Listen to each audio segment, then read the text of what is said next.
दोस्तों, कल रात मेरे सपने में ईश्वर आए। ईश्वर बहुत उदास थे। मैंने उनसे पूछा, आप इतना उदास क्यों हो? ईश्वर ने जवाब दिया कि मैं तुम इंसानों की वजह से उदास हूं, क्योंकि तुम इंसानों के जीवन में जब भी कोई परेशानी आती है तो उसका दोष तुम मुझ पर लगाते हो। मैंने ईश्वर से कहा, इसमें गलत क्या है? हमें हमेशा एक ही बात बताई जाती है कि इस दुनिया में जो भी होता है वो ईश्वर की मर्जी से होता है। पत्ता भी बगैर आपकी इच्छा से नहीं हिलता। इस बात से ये पता चलता है कि इंसान के जीवन में अगर कोई भी घटना या दुर्घटना घटती है उसमें आपकी ही इच्छा होती है। ये बात सुनकर ईश्वर थोड़ा सा मुस्कुराए और उन्होंने मुझसे कुछ सवाल पूछे। ईश्वर ने मुझसे पूछा, एक व्यक्ति रोज शराब पीता है, कई साल लगातार शराब पीने से उसका लीवर खराब हो गया है। सच बोलना, उसके लीवर को खराब करने में मेरा क्या हाथ है? मैंने तो उसको इस दुनिया में एक स्वस्थ लीवर के साथ भेजा था। एक व्यक्ति के ऊपर बहुत सारा कर्जा है, वो भी मुझे दोष देता है कि मैंने उसकी किस्मत बेकार बनाई है जिससे उस पर कर्जा हो गया, जबकि मैंने जब उसे दुनिया में भेजा था उस पर कोई कर्जा नहीं था। एक व्यक्ति बहुत गरीब है, एक साधारण सी नौकरी करता है, लेकिन उस नौकरी को छोड़ने को तैयार नहीं है। इसका मतलब उसे जो उस नौकरी से मिल रहा है उससे ज्यादा पाने का वो प्रयास नहीं करता और मुझे ही दोष देता है, मैंने उसको गरीब बनाया है। जब सास और बहू की आपस में नहीं बनती तो वो भी कहती है कि कैसी बहू भगवान ने हमें दी है। जबकि मैं उनसे पूछना चाहता हूँ कि बहू देखने जब वो गए थे तो क्या मुझे साथ लेकर गए थे? तो फिर मुझे दोष क्यों देते हैं?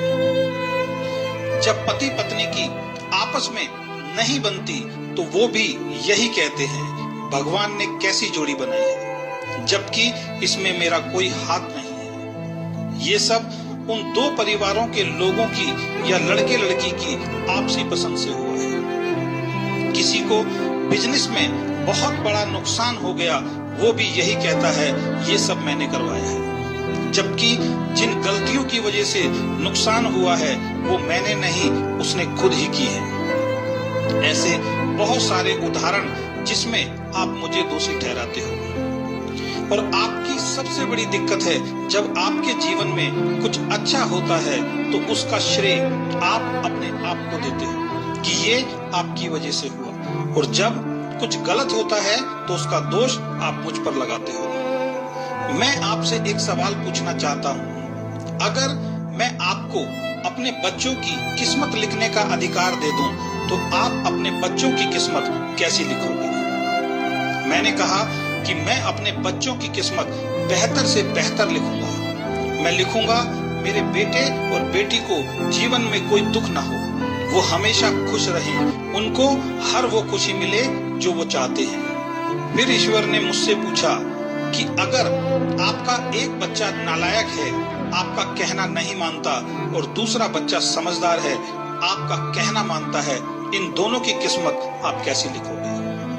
मैंने कहा कि दोनों बच्चे मेरे हैं, मैं नालायक और समझदार दोनों की किस्मत एक जैसी और अच्छी लिखूंगा। ईश्वर थोड़ा हंसे और मुझसे बोले, मैं कौन हूँ? आप सभी मुझे परमपिता परमेश्वर कहते हो, इसका मतलब आप सभी मेरी संतान हो।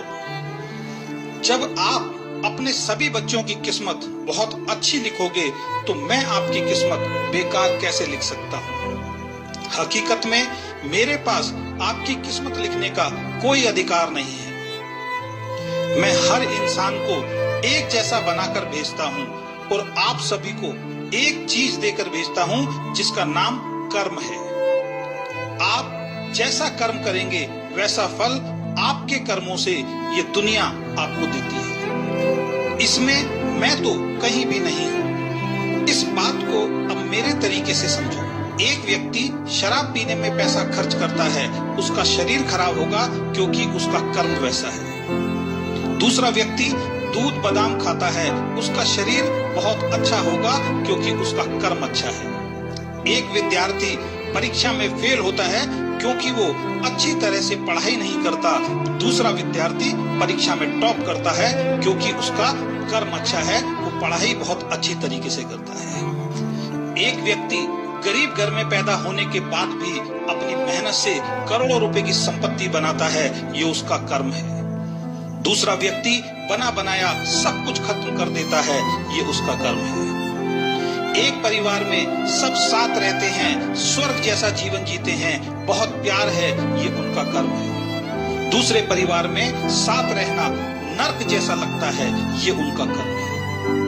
इन बातों से मैं आपको सिर्फ इतना कहना चाहता हूं कि आज अगर आप सुखी हैं तो आप अपने कर्मों की वजह से हैं, और आज अगर आप दुखी हैं तो आप अपने कर्मों की वजह से हैं। और ये कर्म करने की ताकत अंतिम सांस तक आपके साथ रहेगी। अगर आप अपने जीवन को बेहतर बनाना चाहते हैं तो आज से, अभी से अपने कर्मों को अच्छा करना शुरू कर दीजिए। आपका जीवन अच्छा होना शुरू हो जाएगा।